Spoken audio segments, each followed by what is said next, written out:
नमस्कार मेरे प्यारे दोस्तों, मैं हूं आपका होस्ट शेफ धीरज। आज इस क्लास में हम लोग सीखने वाले हैं एक कुक 3 की जॉब रिस्पॉन्सिबिलिटीज़ की, उसकी ड्यूटी की, जो कि उसको शिप के अंदर निभानी होती है। जी हाँ, तो हम लोग बात कर रहे हैं यहाँ जो भी डेली एक्टिविटीज़ होती हैं कुक 3 की शिप के अंदर।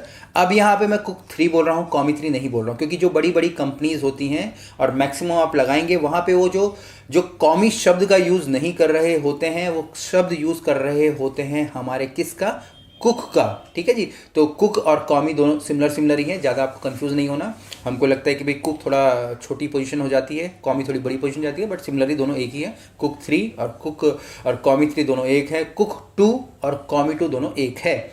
तो चलिए मैं यहाँ पे ये अपना मोबाइल निकाल रहा हूँ जिसमें कि मैंने सारी ड्यूटी और रिस्पॉन्सिबिलिटीज़ लिखी हैं। यहाँ पे मैं आपको ये भी बता दूं, जो भी मैं आपको बातें बताने वाला हूँ, मैं कुछ ही पॉइंट यहाँ पे लूँगा। बाकी जो नीचे इसका मैंने एक पीडीएफ भी रेडी करके रखा है, जो मेरे इस वीडियो के नीचे डिस्क्रिप्शन के लिंक में मिल जाएगा। आप उसको क्लिक करके आप देख सकते हैं अच्छे से, ताकि आपको जो चीज़ें हैं अच्छे से समझ आए। बाकी मैं तो आपको यहाँ पर समझा ही रहा हूँ। तो चलिए जी, स्टार्ट करते हैं कुक 3 की रिस्पॉन्सिबिलिटीज़ का, उसकी ड्यूटीज़ का। सबसे पहले यहाँ पे आ जाता है food preparation and cooking responsibilities as directed by commis 1 and commis 2। तो भैया फूड प्रिपरेशन उसको करना पड़ता है और उसके ऊपर कुकिंग रिस्पॉन्सिबिलिटीज़ होती हैं, जो कि दी जाती हैं किसके द्वारा, कुक 1 के द्वारा और कुक 2 के द्वारा, डेमी शेफ के द्वारा और सीडीपी के द्वारा। बस यहीं तक आपका लेवल होता है। उसके बाद आप शू शेफ के पास नहीं जा सकते, क्योंकि आपको हैंडल करने के लिए यही होता है। और कुक 3 मैं बोलूँगा कि हर एक डिपार्टमेंट में होता है, चाहे वो गारमेंजर हो, बूचरी हो, ब्रेकफास्ट सेक्शन हो, रोस्ट सेक्शन हो, फिश सेक्शन हो, सूप सेक्शन हो, वेजिटेबल सेक्शन हो, पास्ता सेक्शन हो, पोटैटो सेक्शन हो, ऐसे अलग अलग सेक्शंस होते हैं। तो हाँ, हर जगह आपको कॉमी 3 बन जाएंगे। तो सबसे पहले ये हो गया। दूसरा है organise and prepare Meezaan plus. ठीक है जी। इसके बाद आपको ऑर्गेनाइज करना पड़ता है और मीज़ा प्लस आपको प्रिपेयर करना पड़ता है, जो भी कटिंग चॉपिंग ये सारी की सारी चीज़ आपको करनी पड़ती है। ठीक है जी। और इसके बाद आ जाता है आपको प्रिपेयर करने होते हैं या हेल्प करनी होती है अपने बॉसेस की। बॉसेस कौन है आपका यहाँ पे, कॉमी 2 आपके बॉस है और कॉमी 1 आपके बॉस है। उनकी किसके लिए, सूप बनाने में, सैलेड बनाने में, ग्रेवीज बनाने में। ठीक है जी।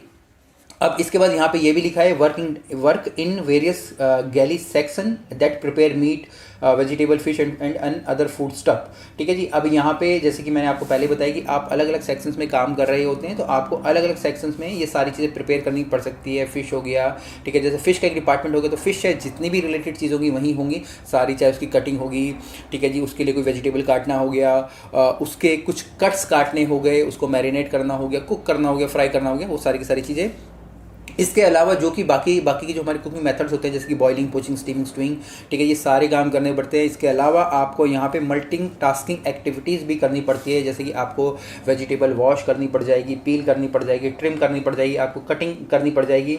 इसके अलावा आपको जो बुफे के जो एरियाज़ होते हैं वहाँ पर भी काम करना पड़ता है। शिप के अंदर तो बहुत ज़्यादा बुफे लगते हैं। ब्रेकफास्ट में बुफे लगेगा, लंच में बुफे लगेगा, डिनर में बुफे लगेगा, अलग अलग आप बोल सकते हैं अलग अलग रेस्टोरेंट्स होते हैं, उनके अलग अलग बुफे रहते हैं, वहाँ पे भी आपको काम करना पड़ता है। इसके अलावा लाइन चलती है शाम के टाइम, अगर आला कार्ड जैसा होता है, बुफे तो लगता है, लाइन चलती है जहाँ पे आप जिस सेक्शन के होते हैं वहाँ उस सेक्शन की लाइन पे आपको खड़ा होना पड़ता है। अगर आप फिश की सेक्शन में काम करते तो फिश लाइन में आप खड़े होंगे और फिश की कोई ना कोई डिश आउट कर रहे होंगे।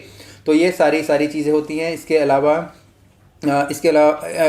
अगर मैं बात करूं, यहाँ पे मैंने एक और इसमें पॉइंटर्स डाले हैं, जो कि है हमारे रिक्वायरमेंट की एक कॉमी 3 को या कुक 3 को क्या क्या रिक्वायरमेंट चाहिए होती है। यहाँ पे आप बोल सकते हैं एक्सपीरियंस चाहिए होता है आपको 4 से 5 साल का, ठीक है ना, कम भी चल जाता है, मैं ये नहीं कह रहा कि 4 से 5 साल का ही चाहिए, ठीक है जी, कम भी चल जाएगा।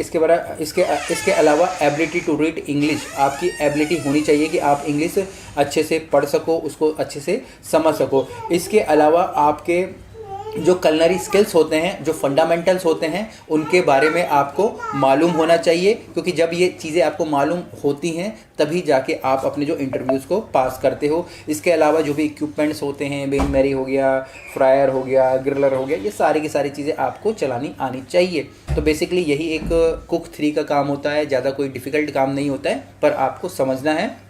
और जितने भी इंटरव्यूज़ होते हैं, इंटरव्यूज़ कैसे होते हैं, आपके इंटरव्यूज़ होते हैं आपके थ्योरी के बेसिस पे, आपके इंटरव्यूज़ आपके प्रैक्टिकल के बेसिस पे नहीं होते। तो यही सारी जो दिनचर्या होती है, बाकी भी चीज़ें हैं जो कि आप उस पीडीएफ को ले लोगे, ईजिली पढ़ लोगे तो आसानी से समझ जाओगे। बाकी जो मोटी मोटी चीज़ थी मैंने आपको बताने की कोशिश की है। बाकी इसके अलावा भी कुछ भी क्वेश्चन हो, कमेंट्स हो तो नीचे लिखिएगा।